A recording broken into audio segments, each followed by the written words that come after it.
Ве поздравувам за ова, но прашањето ми е како ќе дадеме поддршка ако викаме паралелно треба оставка Тошковски и Мицковски да си Зашто би ти мислиш дека пази ме доведеш до ситуацијата да го бранам Тошковски или да го напаѓам? Не. Јас имам големи симпатии уште еднаш зборувам за Тошковски. За неговиот лаконски израз и така натаму, правнички. Меѓутоа не е страшно тоа. Не е страшно. Замисли тоа истото сега да ти го прашам Црвенковски или ова, абе како го даде својот соученик да поднесе оставка Антони Пешев, кои беа студенти на генерација заедно. Како го даде? За 2 авионски несреќи, па не е тоа така, Богдан. Многу се веројатни и деликатни прашањето на политичките процеси. Не можам да излекувам паралели, тогаш јас сум имал 5-6 години, јас ги памтам. За жал, ја сакам некојаш и да ги заборавам тие. Една се случи во Охридскиот крај, нели? И како дете, но не можам да влечам паралели со тоа, просто тука ќе се изземам од таа можност за логицирање. Друго сакав да ве прашам. Рековте путинизам во Македонија. Не ме прашувај мене. Прашај си ја власта. Путинизам. Што значи путинизам во Македонија? Каде гледате путинизам во Македонија? Во овој момент се слушува. Има ли путинизам во Америка? Чекај, пред да, еве, како подпрашање. Како тоа мислиш дали има путинизам? Така, пред да поставуваат параметри да споредуваме, еве и со Америка. Дали постои путинизам во Америка? Путинизмот не е идеологија само. Путинизмот е метод на автократско владење. И тоа, веројатно, историјата на Европа ќе се изучува како синдром на транзицијата на Источна Европа, дисолуцијата на Советскиот сојуз и така натаму. Вие мислите дека е здраво еден политичар како во Кина и Северна Кореја и во Русија да владе и во Југославија? Не е здраво. На крајот игрищата. Не знам, кажете вие. Гледате елементи на автократско владење на сега на владата? Има симптоми. Може да ни кажете неколку? Па сега ја не сум регистратор. Не, еве еден симптом. За да имаме дебата, нели? Кога имаме јас ќе ти кажам класичен пример. Добро. И двајцата на новинарски прашања на пресовите се однесува арогантно и бескрупулозно. Тоа не е здраво за демократијата и за почитувањето на новинарите, кои инаку во Кочанската трагедија одигра одлична медиумска и професионална улога.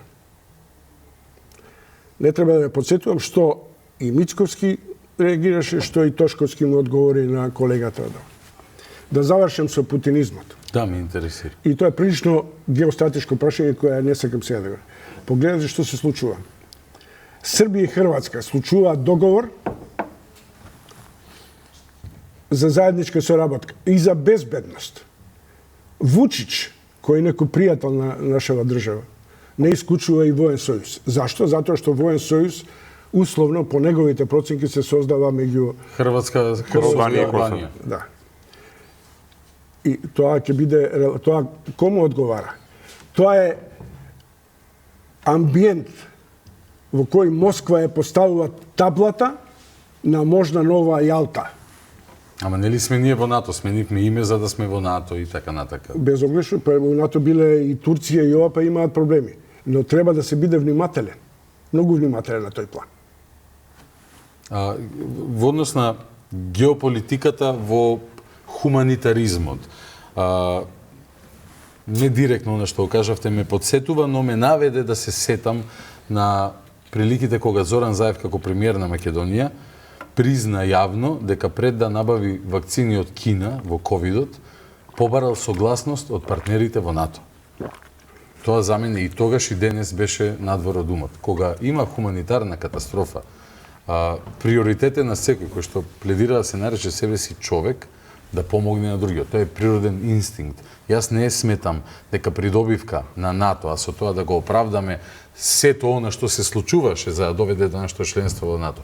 Мислам на промената на името против референдумската волја на народот со вадење пратеници од притвор за да гласаат, дека треба да кажеме еј добро, сето ова вредеше затоа што Холандија ни даде авион за да земе 10 болни и да ги лекува таму. Епи Сибир и во односите со Бугарија, бидејќи кога зборуваме за човечки трагедии и несреќи, не може ние границава да ја поставиме на 16 март 2025 година.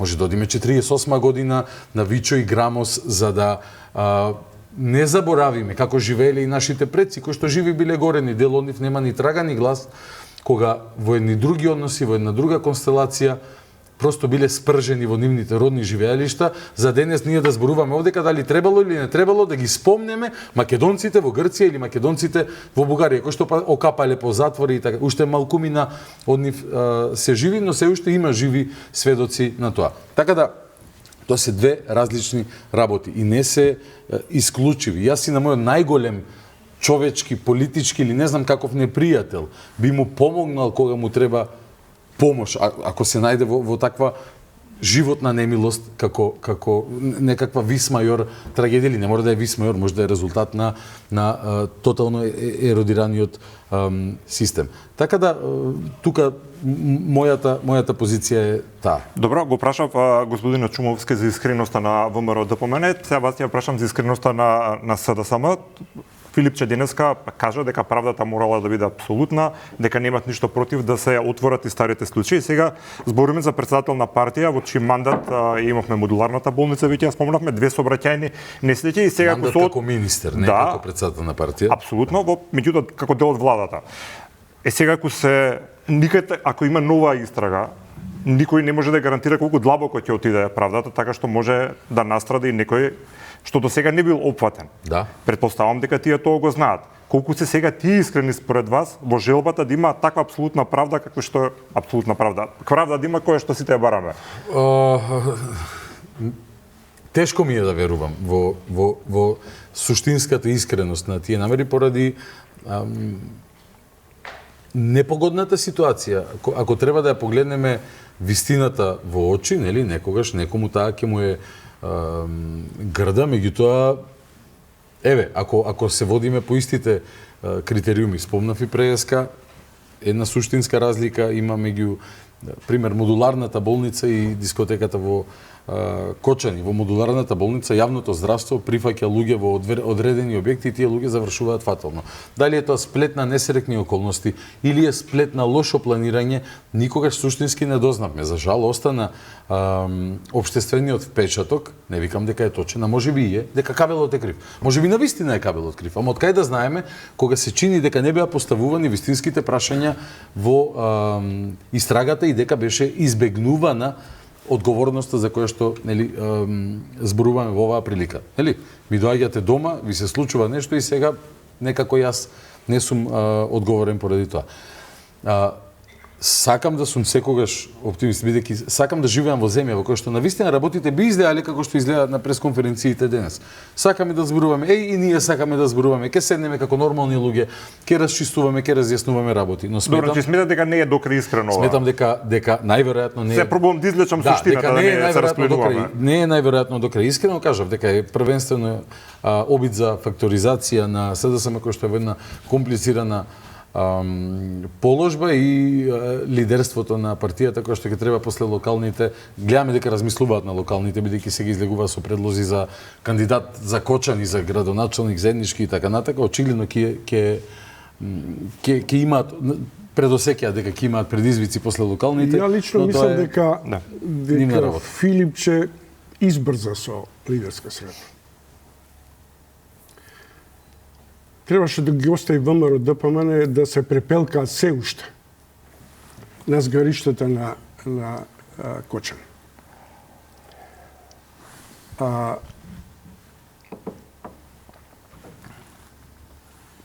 Кочани малце е сигнал за опаметување на врвот на ВМРО ДПМН. Бидејќи на сите во Македонија, јас би. Сега зборуваме нели за ова, иначе ако почнеме со таква фразеологија, далеко ќе стигнеме. Јас сум трениран на тој. Можеби и треба да стигнеме далеко. Не. Секој од нас сигурно имал прилика во животот да се најде во ситуација која што знае дека не е најзаконска, најисправна и можеби учествувал во неа.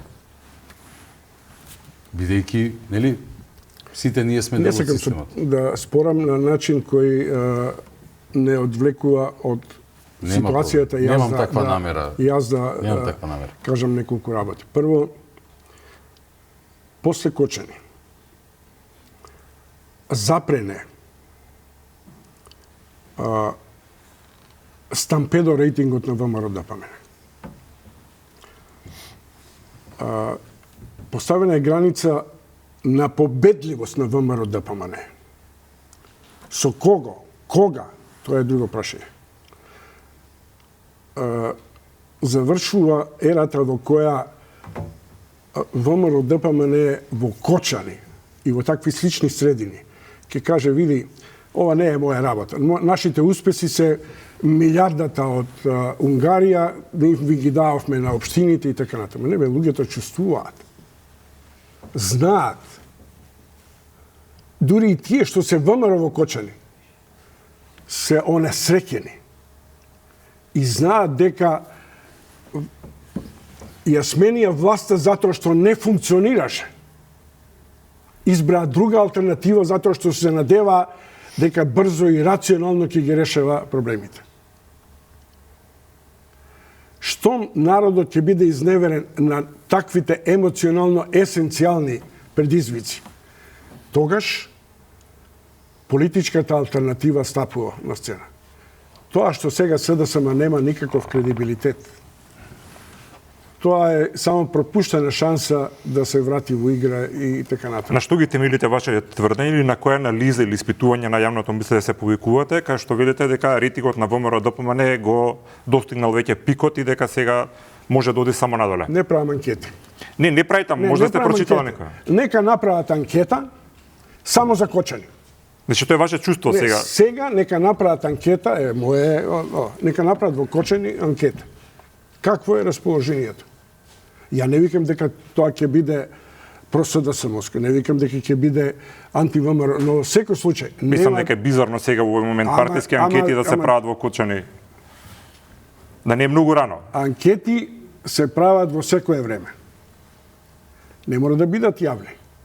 На крајот грешите многу од анкетаријаните се и анонимни, телефонски. Не е тоа најбитно. Ја, Александар, тебе те прашам. Гораст беше у Кочани. Правеше репортажа. Дојде дома травматизиран.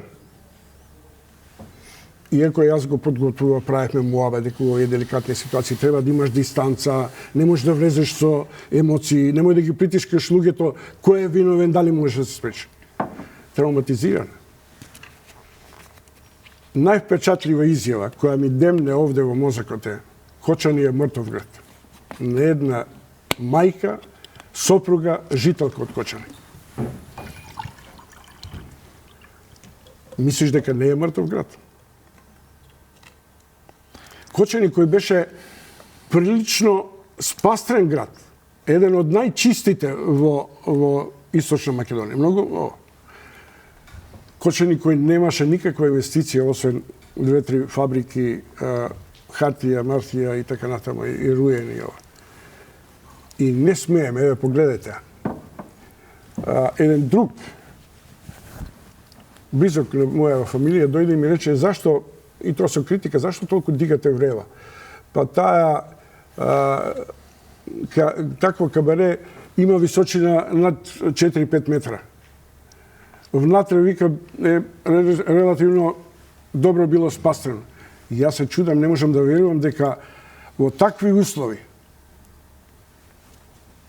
може да се одржуваат концерти. Добро, Богдан, имаш нешто да додадеш, бидејќи со прашање. Имам уште 6-7 минути, за тоа ќе малку побрзо да бидеме. Кочани, Скопје не беше мртов град по 63-та година, нема да биде ни Кочани сега, ако стане центарот на нашата хуманост, ако се вложат сите напори и државни ресурси на вистина да се помогне луѓе, вистина е дека стотици фамилии ќе живеат за секогаш со траур како што не може ни да замислиме.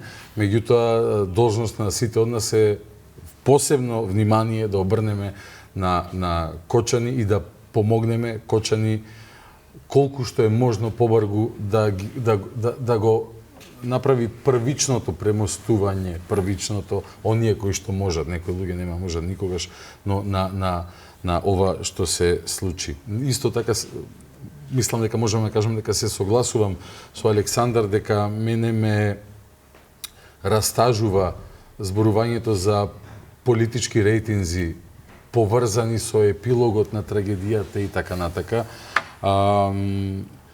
Унесреќените луѓе кои што сакале промени ќе си кажат како размислуваат и резонираат во првата прилика, можеби некој никогаш веќе нема да гласа, не знам, не ни сакам да размислувам на тоа, но генерално јас како човек можам да забележам една основна разлика во смисол на како до сега периодот и денес, бидејќи нели сега ги цениме институциите и нивната промптност и респонзивност. Нити после Ласкарци, Беса или Модуларна немаше ваков одговор на институциите, како што имаше сега. Затоа што немаше одговор од институциите под команда на СДСМ, затоа СДСМ ја доживее катарзата на политички пораз до ништавност. Сега има ли одговор? Одговорот се уште допира до тоа дали функционира државата и под власта на ВМРО ДПМН. Така е. И сега имаме ли право сите да, нели, просто да бараме од власт? Мислам, дали јас треба да побарам оставка од мојот градоначалник ако некој го украл хидранското црево во зградата? Вулгаризирам, можеби повторно. Или пак сега е момент сите да, како што гледам многу луѓе дека се само мобилизира, дури и институции кои што веројатно требало да проверуваат некои работи периодов, се освестија, почнаа да си ја работат работата. Јас само сакам ова да трае. Јас сакам еднаш месечно сите да застанеме, не знам, во последниот петок од месецот, во 5 попладне, минута мол да имаме за жртвите во Кочани, за да не заборавиме што се случи после некое време и пак да почнеме постаро да си го живееме животот како што сме навикнали да си го живееме животот. Затоа што грев ке огромен грев кон сите невини жртви во оваа трагедија, ако суштински навистина не излечеме поука од случувањето, туку ако површно ова го пројдеме, еве, колку да се каже, постшок терапија, реакции, ефекти и така натака. Ако ова не го претвориме навистина во систем, а за тоа да го цениме, не знам, веројатно не може денес, така, веројатно треба да помине некој време за да излечеме. Прашање за вас, господине Чумовски, што неколку минути имаме, ја спомнавме помошта од соседите, нема никакви дилеми дека сите ни излега во пресред и оние држави со кои што снимале или сега имаме политички проблеми. Прашањето мое кон вас и покрај тоа што може ќе бидам и критикуван, како ние да направиме од оваа човечка несреќа, кога еве конкретно ќе споменам Бугарија, која што прва мислам дека испатне помош и ни помогна, претпоставувам дека испасија животи.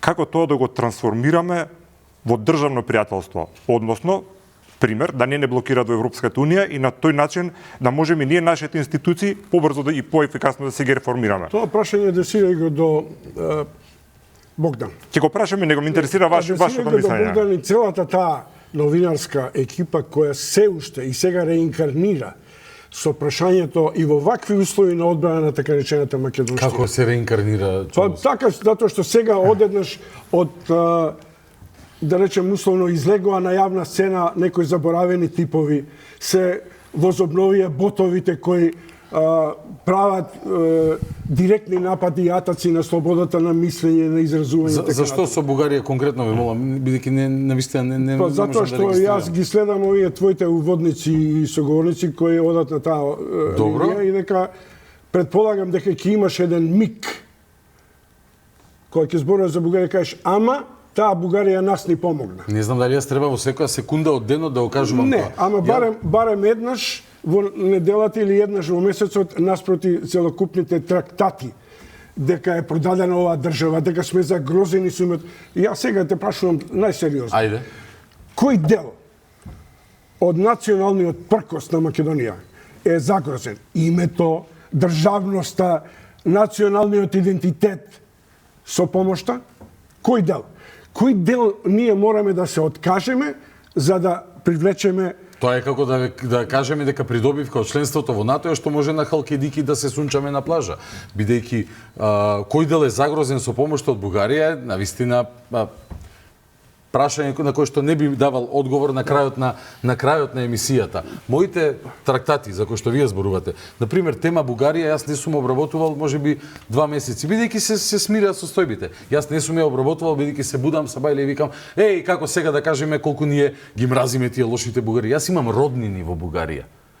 Луѓе од иста семејна лоза, кои што со текот на времето просто го фатиле тој пат.